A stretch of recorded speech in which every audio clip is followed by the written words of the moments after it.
Hello बच्चों, आज हम पढ़ने जा रहे हैं क्लास 10th के बायो के फर्स्ट चैप्टर और जिसका नाम है जय प्रकरम। तो चलिए शुरू करते हैं। चलिए, इस चैप्टर को समझने से पहले हमें यह समझना ज़रूरी होता है कि सजीव और निर्जीव क्या होता है। पिछली क्लासों में आप सजीव और निर्जीव के बारे में अध्ययन कर चुके होंगे।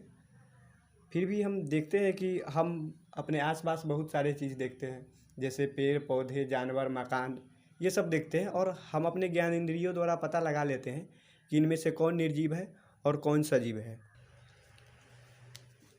तो सबसे पहले अभी हमें पढ़ना है जय प्रकरम, जिसको इंग्लिश में हम बोलते हैं लाइफ प्रोसेस। तो जय प्रकरम होता क्या है? तो जय प्रकरम की सीधी परिभाषा होती है कि जीवन की वे सारी क्रियाएं जिनके द्वारा जीवों का अनुरक्षण होता है उसे हम जय प्रकरम कहते हैं।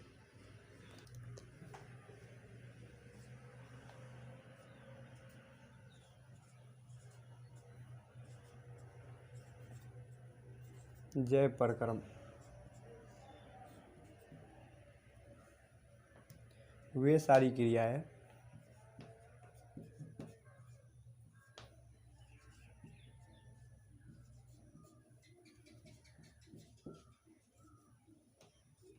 जिनके द्वारा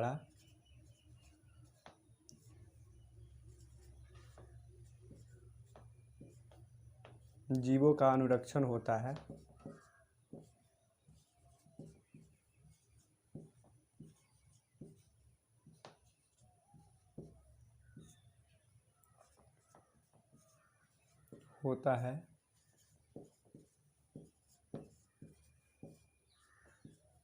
उसे जय प्रकरम कहते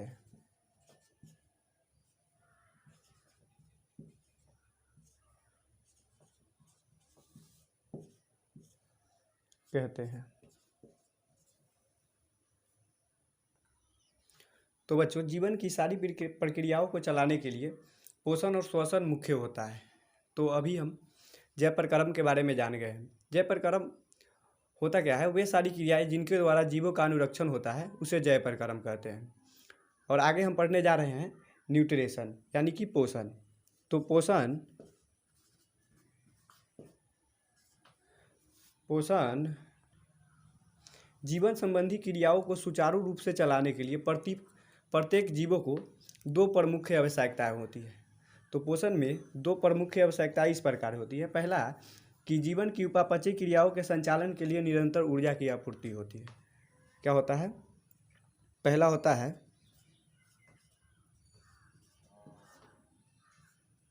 जीवन की उपापचयी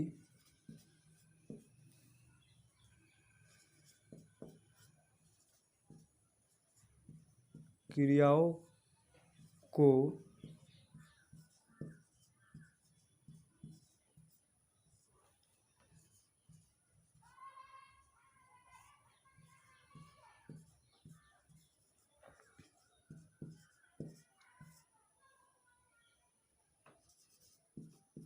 सुचारू रूप से चलाने के लिए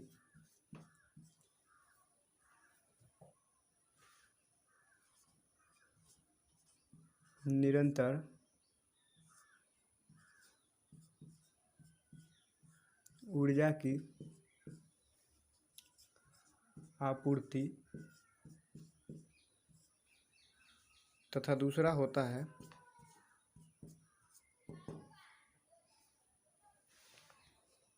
टूटे फूटे हड्डियों के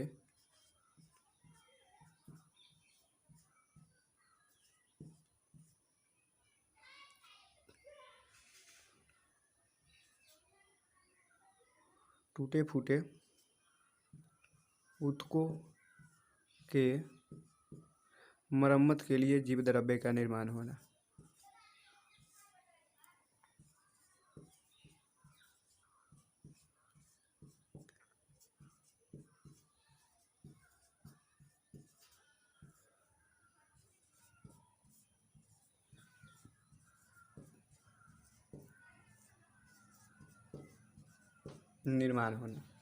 तो यहाँ पे हम समझ चुके हैं जय प्रकरम क्या होता है। वे सारी क्रियाएं जिनके द्वारा जीवों का अनुरक्षण होता है उसे हम जय प्रकरम कहते हैं। उसके बाद पोषण। तो पोषण यहाँ पे लिखा हुआ है कि जीवन की उपपची क्रियाओं को सुचारू रूप से चलाने के लिए निरंतर ऊर्जा की आपूर्ति तथा टूटे फूटे ऊतकों के मरम्मत के लिए जीव द्रव्य का निर्माण होना, इस सभी के लिए हमको पोषण की आवश्यकता पड़ती है। तो चलिए आगे हम पोषण की परिभाषा देखते हैं। तो चलिए हम पोषण की परिभाषा लिखते हैं। पोषण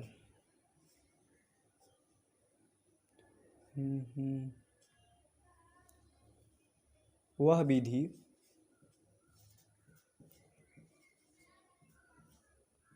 विधि जिससे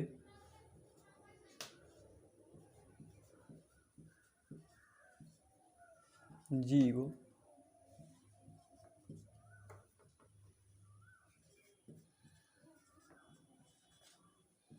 पोषक तत्वों को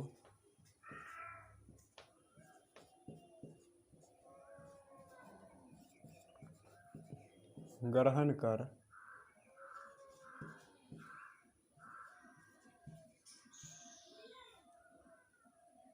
उनका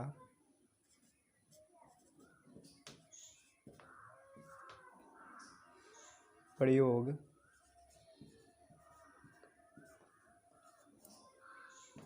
करता है, पोषण कहलाता है।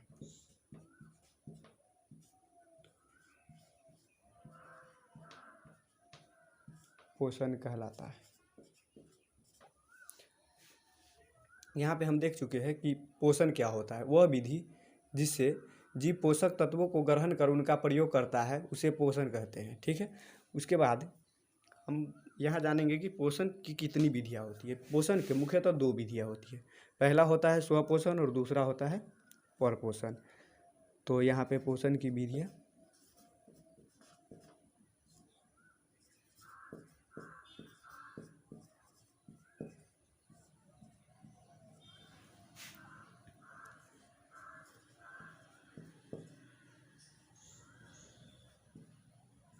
पहला स्वपोषण, दूसरा परपोषण।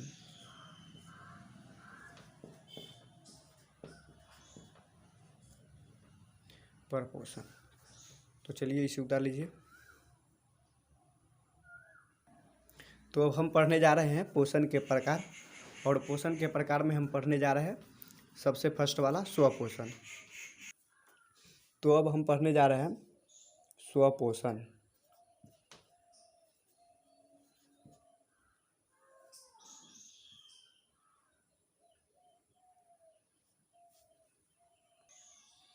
स्वपोषण वैसे जीवों में होता है जो जीव भोजन के लिए अन्य जीवों पर निर्भर न रहकर अपना भोजन स्वयं बनाता है। तो इसका परिभाषा होगा, ऐसे जीव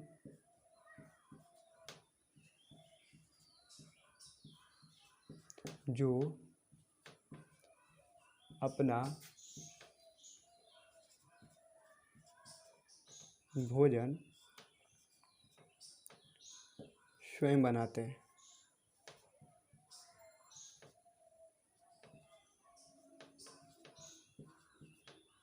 हैं। उसे स्वपोषी जीव कहते हैं।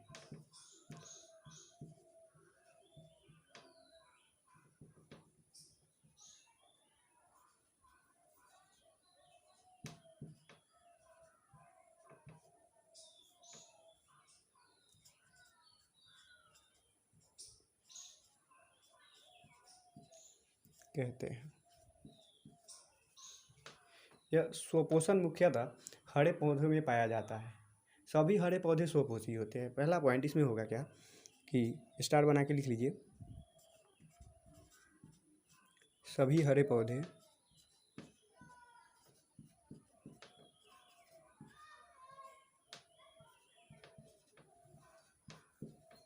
स्वपोषी होते हैं।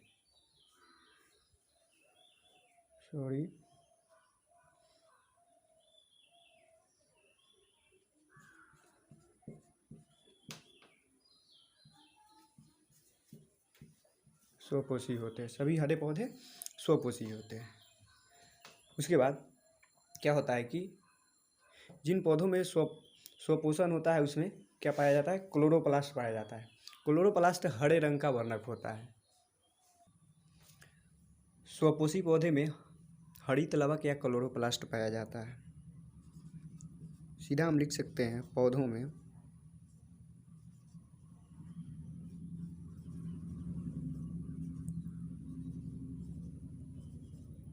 हरित लवक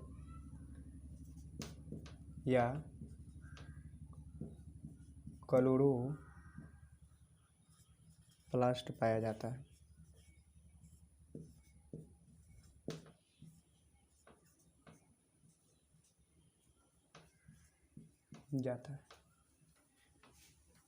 दूसरा इसका हो जाएगा कि क्लोरोप्लास्ट हरे रंग का वर्णक होता है। कैसा होता है? हरे रंग का होता है।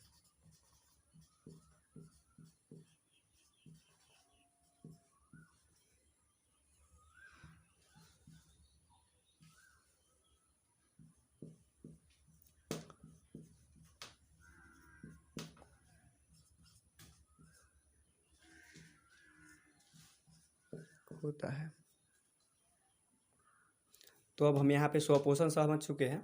ऐसे जीव जो अपना भोजन स्वयं बनाते हैं, यानी कि वैसे जीव जो दूसरे पे अपने भोजन के लिए निर्भर नहीं रहते, उसे हम क्या बोलते हैं? स्वपोषी जीव कहते हैं।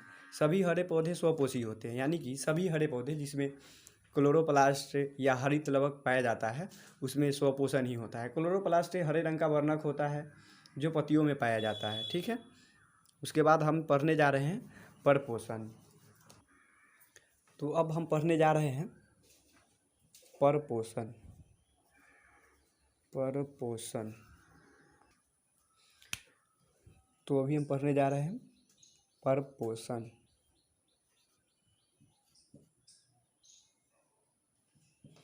परपोषण वह प्रक्रिया है जिसमें जीव अपना भोजन स्वयं न बनाकर किसी अन्य जीवों पर निर्भर रहता है। ठीक है। परपोषण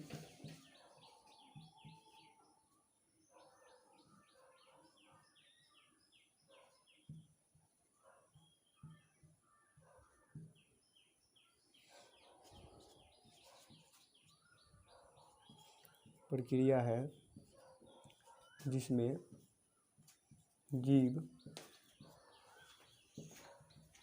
अपना भोजन स्वयं न बनाकर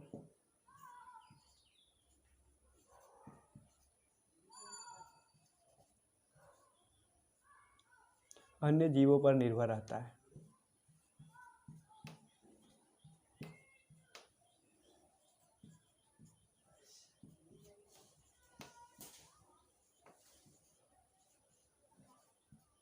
अन्य जीवों पर निर्भर रहता है। तो यहाँ पे परपोषण देख लिए।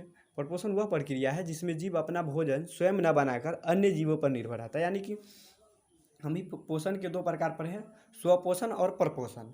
तो स्वपोषण नाम से ही पता चलता है कि स्वपोषण यानी कि स्वयं से पोषण, और परपोषण यानी कि दूसरे से पोषण।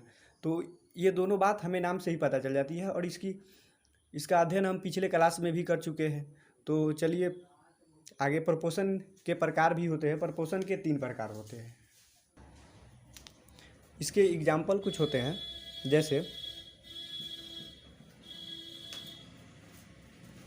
जैसे में आते हैं। क्या होता है कि इसके एग्जाम्पल होते हैं, जैसे में हम आदमी, मनुष्य भी क्या होते हैं? परपोषी होते हैं। जानवर भी परपोषी होते हैं। सिर्फ हरे पेड़ पौधे ही स्वपोषी होते हैं। ठीक है। परपोषण के प्रकार अब पढ़ने जा रहे हैं। क्या? परपोषण के प्रकार।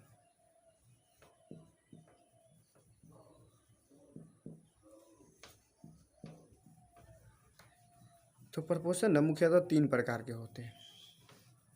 पहला होता है मृतजीवी पोषण।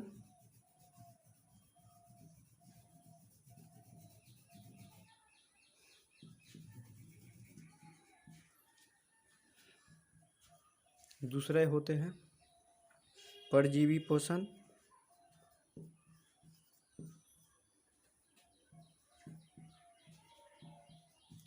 और तीसरा होता है प्राणी संपोषण।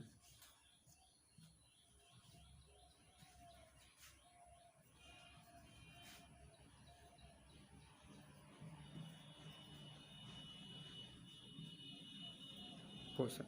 तो यहाँ पे हम देख चुके हैं कि प्रपोषण के प्रकार, प्रपोषण 3 प्रकार के होते हैं: मृतजीवी पोषण, परजीवी पोषण और प्राणी संपोषण।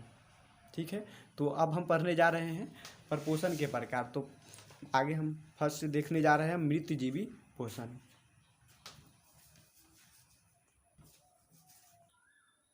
तो अभी हम प्रपोषण के फर्स्ट टाइप पढ़ने जा रहे हैं, जो है मृतजीवी पोषण। क्या है? मृतजीवी पोषण।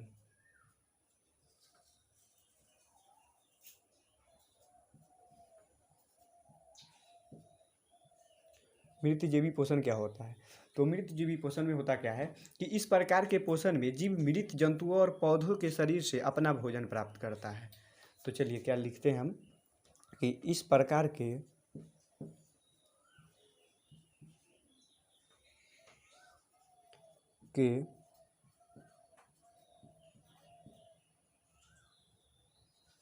पोषण में जीव मृत जंतुओं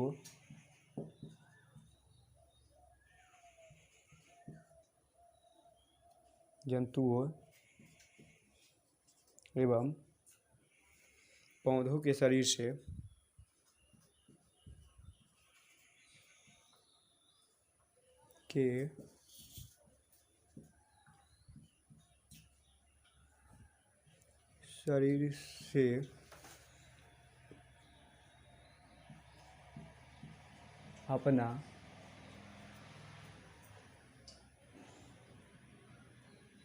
भोजन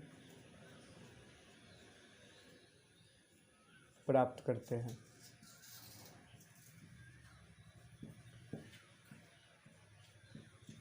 तो यह है प्रपोषण का फर्स्ट टाइप, यानी कि मृतजीवी पोषण। इस प्रकार के क्या लिखा है कि इस प्रकार के पोषण में जीव मृत जंतुओं एवं पौधों के शरीर से अपना भोजन प्राप्त करता है। तो ऐसे ही देखने से ही पता चलता है कि मृतजीवी पोषण है। तो मृतजीवी पोषण यानी कि मृत जंतुओं के संपर्क में जाकर अपना भोजन प्राप्त करता है। तो इसमें इस प्रकार का पोषण कवकों, बैक्टीरिया तथा प्रोटोजोआओं में होता है। तो हम इसको स्टार में लिख लेते हैं कि इस प्रकार के पोषण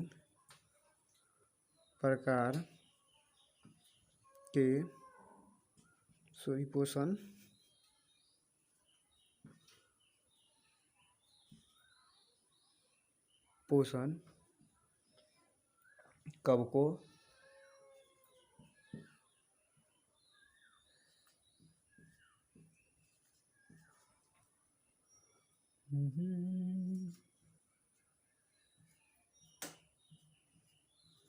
बैक्टीरियाओं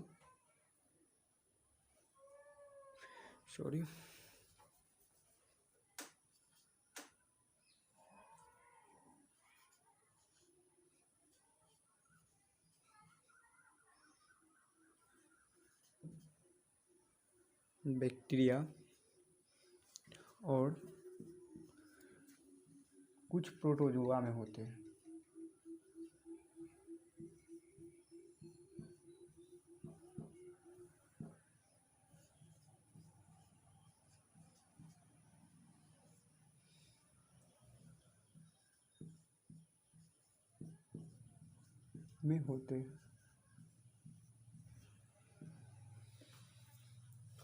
इसके बाद अब हम अगला पढ़ने जा रहे हैं मृतजीवी पोषण के बाद परजीवी पोषण। क्या? परजीवी पोषण। तो अब हम पढ़ने जा रहे हैं परजीवी पोषण। दूसरा है प्रपोषण का, दूसरा है परजीवी पोषण। परजीवी पोषण।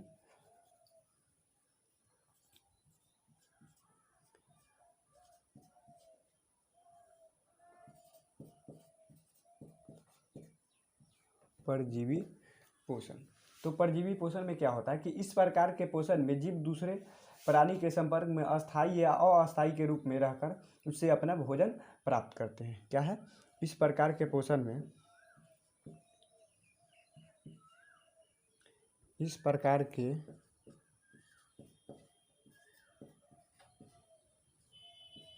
पोषण में जीव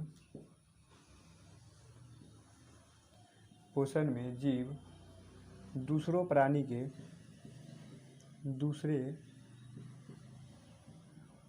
प्राणी के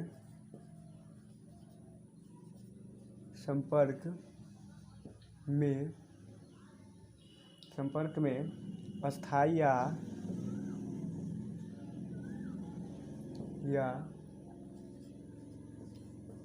अस्थायी के रूप में रहकर अपना भोजन प्राप्त करते हैं।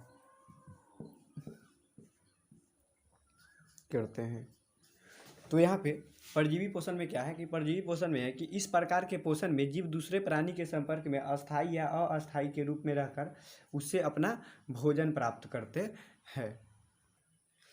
इस विधि द्वारा अपना पोषण प्राप्त करने वाले बहुत से कुछ जीव है। उसका उदाहरण है, इसका सबसे पहला उदाहरण होता है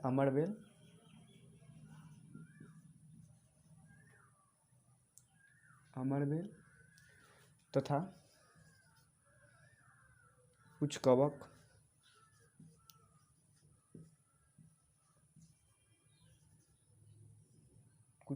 जीवाणु इत्यादि होते हैं।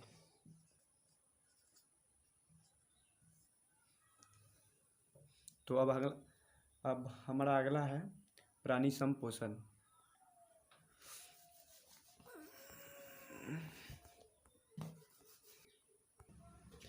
परजीवी पोषण का तीसरा प्रकार है प्राणी संपोषण।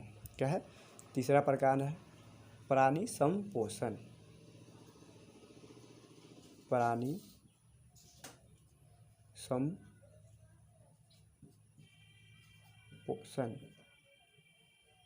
इस प्रकार के पोषण में क्या होता है कि वैसा पोषण जिसमें प्राणी अपना भोजन ठोस या तरल के रूप में जंतुओं के भोजन ग्रहण करने की विधि द्वारा ग्रहण करते हैं, उसे हम प्राणी संपोषण कहते हैं। तब हम इसका परिभाषा लिखते हैं, वैसा पोषण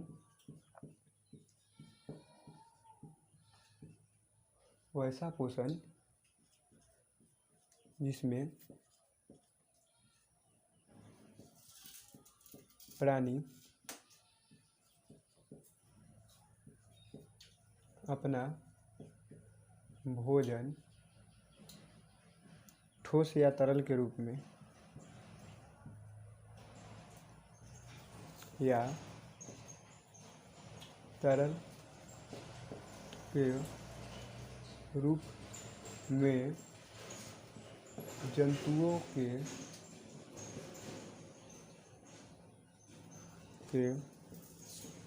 भोजन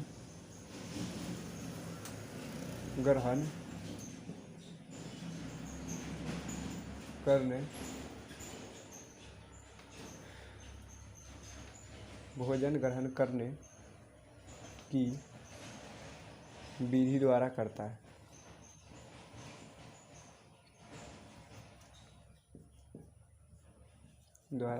है। तो इसमें क्या लिखा है? वैसा पोषण जिसमें प्राणी अपना भोजन ठोस या तरल के रूप में जंतुओं के भोजन ग्रहण करने की विधि द्वारा करता है। भोजन ग्रहण करने की विधि द्वारा पोषण करता है। यहाँ क्या है? भोजन ग्रहण करने की विधि द्वारा करता है। ही सही है। द्वारा करता है, उसे हम क्या बोलते हैं? प्राणी संपोषण बोलते हैं। ठीक है। तो इसके मुख्यतः उदाहरण होते हैं, जैसे इसके उदाहरण है अमीबा, मेढक, मनुष्य इत्यादि होते हैं। तो इसके एग्जाम्पल लिख लेते हैं। अमीबा, मनुष्य,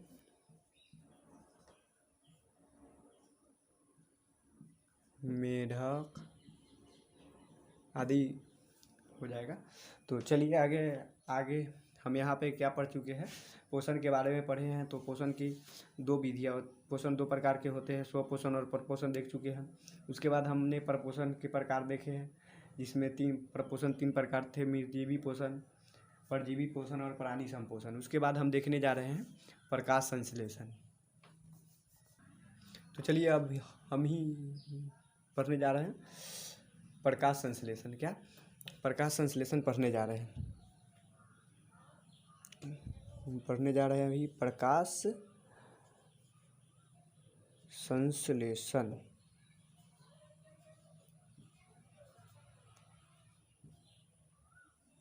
प्रकाश संश्लेषण फोटोसिंथेसिस, इसको इंग्लिश में बोलते हैं फोटोसिंथेसिस।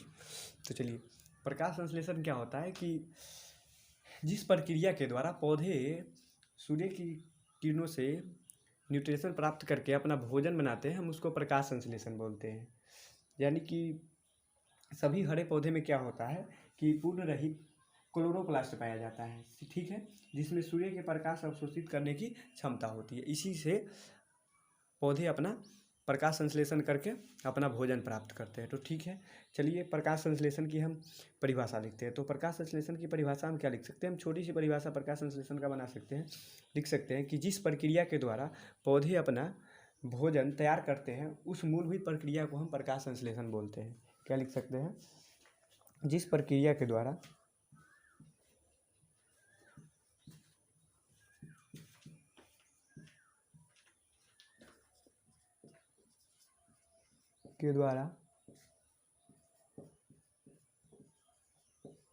पौधे अपना भोजन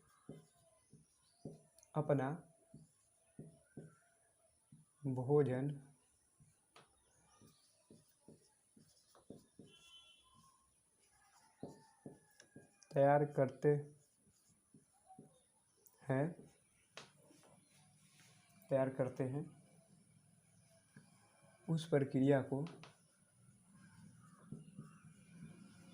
उस प्रक्रिया को प्रकाश संश्लेषण कहते हैं। प्रकाश संश्लेषण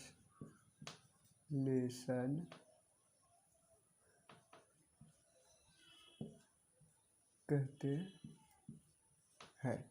तो ठीक है, तो प्रकाश संश्लेषण कहते हैं। तो हम देख चुके हैं कि क्या लिखा हुआ है, जिस प्रक्रिया के द्वारा पौधे अपना भोजन तैयार करते हैं, उस प्रक्रिया को हम प्रकाश संश्लेषण। तो प्रकाश संश्लेषण के बाद हम देखेंगे कि संपूर्ण प्रकाश संश्लेषण की प्रक्रिया को हम कैसे रासायनिक समीकरण द्वारा व्यक्त कर सकते हैं। देखिए, तो इसका समीकरण हो जाता है, इसका समीकरण होगा प्रकाश संश्लेषण के रासायनिक समीकरण। प्रकाश संश्लेषण के रासायनिक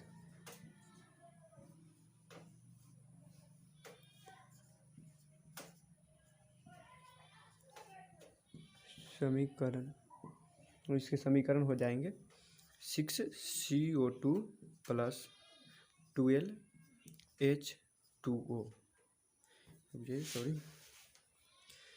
6CO2 + 12H2O। इसमें क्या मिलेगा, सूर्य का प्रकाश,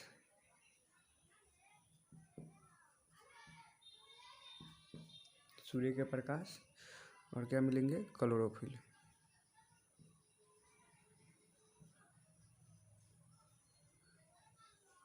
मिल जाएंगे। तो बनाएंगे क्या, C6H12O6 + 6O2